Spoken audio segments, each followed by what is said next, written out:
Nossa passagem pelos Balcãs ainda está longe de terminar, mas entre Zagreb e Sarajevo já deu para perceber semelhanças entre os países que fizeram parte da ex-Iugoslávia. A gente vai contar tudo aqui. Se inscreve no nosso canal e não perca nenhum passo da nossa jornada de descoberta. A República Socialista Federativa da Iugoslávia existiu de 1943 até 1992 e tem uma opinião que é praticamente unânime entre todas as pessoas com quem a gente falou por aqui.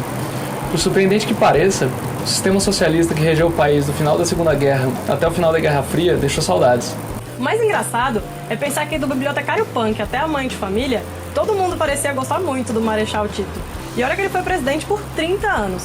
Aparentemente, na época, a sensação de desigualdade e os valores eram outros, então todo mundo se sentia muito mais seguro do que hoje em dia. Mas saudosismos à parte, as pessoas que trabalham com empreendedorismo social têm uma opinião que combina tanto na Croácia quanto na Bósnia e Herzegovina. As ideias comunistas da época fizeram com que os países da ex-Iugoslávia ainda pisem no freio quando o assunto é empreender. Então, o salto até empreendedorismo social ainda é grande. O que o pessoal comenta muito por aqui é que é muito difícil se pensar em ser empreendedor como uma opção de carreira. E é normal isso, porque se você pensar que há 25 anos atrás, se você abrisse um negócio, você ia ser preso, é um pensamento que realmente fica longe das pessoas.